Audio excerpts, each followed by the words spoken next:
नमस्कार मेरे नन्हे श्रोतागण। मैं मारी डी क्रूज आपका स्वागत करती हूँ मूनबीम्स स्टोरीज फॉर किड्स में। आज जो कहानी मैं आपको सुनाने जा रही हूँ उसका शीर्षक है फूटा घड़ा। एक गांव में रमेश नाम का एक गरीब किसान अकेला रहता था। रमेश के पास एक छोटा सा खेत था जिस पर खेती करके उसका गुजारा चलता था। एक दिन रमेश बाजार में खेत के लिए बीज खरीदने गया। तभी उसकी नज़र दो बड़े और सुंदर घड़ों पर पड़ी। रमेश बोला, वाह, ये तो बहुत बड़े और गहरे घड़े हैं। नदी से पानी भरकर लाने के लिए ये बिल्कुल सही रहेंगे। वैसे भी घर में रखे उस छोटे घड़े में बहुत कम पानी आता है। रमेश बीज छोड़कर उन दोनों घड़ों को खरीद लेता है और घर की तरफ बढ़ने लगता है। ये मुझे बहुत अच्छी चीज़ मिल गई। कल से मैं हर रोज़ इन्हीं घड़ों में पानी भरकर लाया करूँगा। ये सब सोचते हुए रमेश घर पहुँचता है। अगली सुबह वो एक डंडे के दोनों किनारों पर रस्सी की मदद से घड़ों को बांध देता है और वो नदी की तरफ चल पड़ता है। रास्ते में वो एक कच्चे और बेजान रास्ते से होते हुए नदी के पास पहुंचता है और दोनों घड़ों में पानी भर लेता है। वाह, मज़ा आ गया। इतने पानी से तो मेरे पूरे दिन का काम हो जाएगा। इसी खुशी में रमेश पानी लेकर गाता गुनगुनाता घर की तरफ चलने लगता है। घर पहुंचकर वो जैसे ही घड़ों को ज़मीन पर रखता है, वो देखता है कि एक घड़े में पूरा और दूसरे घड़े में आधा पानी है। ये देखकर वो समझ जाता है कि एक घड़ा फूट चुका है। ओह, ये घड़ा तो फूट गया। फूटे घड़े को देखकर रमेश कुछ सोचने लगता है। तभी उसे एक तरकीब सूझती है। अरे, फूटा हुआ है तो क्या हुआ, मेरे पास इसके लिए भी काम है।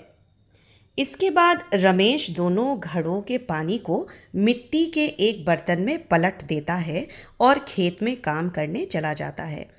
इसी तरह दिन बीतने लगे और रमेश रोज़ घड़ों को लेकर नदी के पास जाता रहा। ये देखकर फूटे घड़े को खुद पर शर्म आने लगती है। वो सोचता है, मैं फूटा हुआ हूँ। ये बात पता होने के बाद भी मालिक रोज़ मुझे अपने साथ नदी पर लेकर जाते हैं। मुझे बहुत बुरा लगता है। इनकी मेहनत को बेकार नहीं कर सकता। फूटा घड़ा अभी ये सब सोच ही रहा था कि तभी दूसरा घड़ा फूटे घड़े से बोलता है, रोज आधा पानी रास्ते में ही गिरा आते हो और एक मैं हूँ जो रोज पूरा पानी नदी से लेकर घर तक आता हूँ। तुम्हारे जैसा बेकार आज तक मैंने नहीं देखा है। दूसरे घड़े की बात सुनकर फूटे घड़े को बहुत बुरा लगता है। अगली सुबह जब रमेश घड़ों को उठाने आता है तो फूटा घड़ा रोते हुए उससे कहता है, मालिक, मैं फूटा घड़ा हूँ। हमेशा आधा पानी गिरा देता हूँ, फिर भी रोज़ आप मुझे साथ लेकर जाते हैं। कृपया कृपया आज मुझे घर पर ही रहने दीजिए। मैं आपकी मेहनत को और ख़राब नहीं करना चाहता। तुम सिर्फ अपनी बुराई देख रहे हो, पर मैं पहले दिन से ही उस बुराई के साथ छुपी अच्छाई को भी देख रहा हूँ। इसलिए मुझे कभी भी तुम में कोई कमी दिखाई नहीं दी। तो घड़ा बोला, मुझ में कोई अच्छाई नहीं है। आपको मेरी जगह कोई दूसरा घड़ा खरीद लेना चाहिए। रमेश ये सुनकर घड़े को बोला, तो ठीक है, आज तुम मेरे साथ चलो और नदी से वापस आते समय वहाँ खिले फूलों को देखना। मुझे भरोसा है उसके बाद तुम अपने आप से प्यार करने लगोगे। रमेश की बात मानकर फूटा घड़ा उसके साथ जाता है और नदी से वापस आते हुए सब कुछ भूलकर सिर्फ रास्ते के किनारे खिले फूलों को देखता रहता है। सुंदर फूलों को देखकर वो बहुत खुश होता है, लेकिन घर पहुंचते ही वो अपने अंदर आधा पानी देखकर फिर से निराश हो जाता है। मैंने आपसे कहा था कि मैं किसी काम का नहीं हूँ, तो रमेश बोला।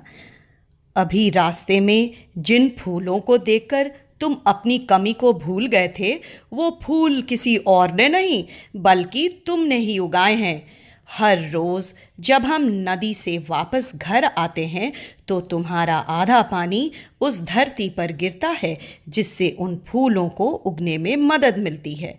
तो फिर तुम कैसे कह सकते हो कि तुम किसी काम के ही नहीं हो? फूटा घड़ा खुश होकर पूछा। तो उन्हें मैंने उगाया है, रमेश बोला।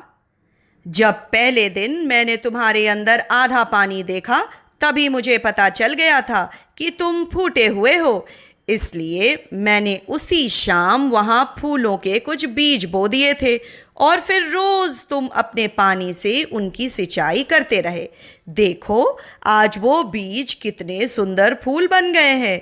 सिर्फ तुम्हारी वजह से आज वो बेजान रास्ता भी सुंदर हो गया है और मेरी मदद भी हो गई। तो फूटा घड़ा पूछा, इसमें आपकी मदद कैसे हुई?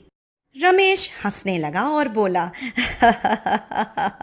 वो ऐसा है कि अब मैं खेती के साथ साथ उन फूलों को भी बाजार में बेचने लगा हूँ, जिससे मेरे पास थोड़ा और पैसा आ जाता है।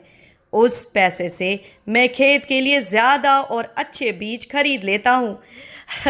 ये सब तुम्हारी वजह से ही तो हो पाया है, इसलिए आज के बाद कभी खुद को बेकार मत समझना।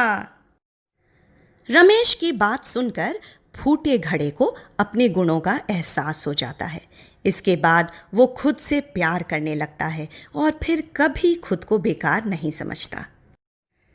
तो बच्चों, इस कहानी से हमें ये सीख मिलती है कि हमें कभी भी किसी की कमी का मजाक नहीं बनाना चाहिए, बल्कि उसकी अच्छाई को ढूंढकर उसे और निखारना चाहिए।